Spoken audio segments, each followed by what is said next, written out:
రండి నా చేతిలో ఒకటి ఉంది, అది ఏంటన్నది మీకు చూపిస్తాను. ఓకేనా? చూడండి ఏంటి చూపిస్తాను. ఆలస్యం అమృతం విషయం అన్నది నా విషయంలో బాగా వర్కౌట్ అయిందనమాట. ఆ విషయం ఏంటన్నది నేను చూపించిన తర్వాత అప్పుడు మీకు అర్థమవుతుంది. ఒక్క నిమిషం వెయిట్ చేయండి. అది కనిపిస్తుంది కదా, నా చేతిలో ఉంది ఎక్స్రే అనమాట. అవి నా కాళ్ళు కింద పాదాలు అనమాట.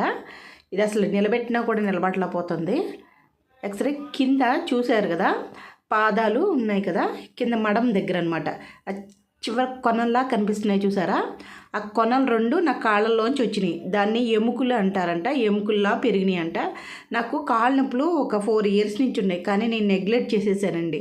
నెగ్లెక్ట్ చేసిన మామూలుగా పైన వెయిట్ పెరిగిపోయాను, ఆపరేషన్ అయ్యింది, వెయిట్ పెరిగిపోయాను అని చెప్పేసి అనుకుంటున్నాను తప్ప, కానీ అలా డిలే చేసేసాను అనమాట. కానీ అది నాకు బాగా బుద్ధి వచ్చిందనమాట.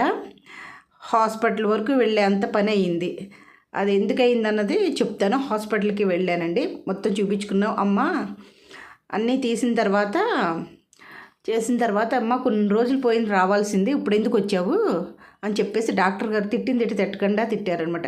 ఆ కాళ్ళల్లో అవి ఎముకలు వచ్చినాయి అంటండి, 2 కాళ్ళల్లోని. అవి రావడం ఎంతలా వచ్చినాయో తగ్గడం కూడా అంత టైమే పట్టుద్దని డాక్టర్ గారు తిట్టారు. ఇప్పుడు 2 months నుంచి ట్రీట్మెంట్ చేయించుకుంటున్నాను, వెళ్తూ ఉన్నాను. కొంచెం తగ్గిందనమాట. చెప్పులు ఒకటి ప్రిఫర్ చేశారు, ఆ చెప్పులు కూడా వేసుకుంటున్నాను.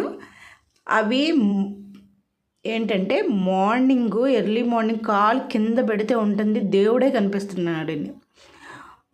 ఎంతలా అంటే మొత్తం దేవతలందరూ కనిపించినట్టు ఉంది నాకు, కాలు కింద పెడుతుంటే అంతలా ఉందన్నమాట. కానీ ఎప్పుడైనా కానీ ఏదన్నా ఆలస్యం అనేది చేయకూడదు. ఆలస్యం చేస్తే కొన్ని అమృతం అవుతుంది, కొంచెం విషయం అవుతుంది. ఇగో ఈ విధంగా నా దగ్గర విషయం అయిందనమాట. అందుకని ఎప్పుడైనా కానీ ఏదన్నా హెల్త్ బాగోలేకపోయినా ఏమైపోయినా కానీ త్వరగా వెళ్ళి ట్రీట్మెంట్ అనేది చేయించుకోవాలండి. ఓకేనా? థ్యాంక్ యూ సో మచ్ అండి. Please like the share and comment. Subbu vlogs.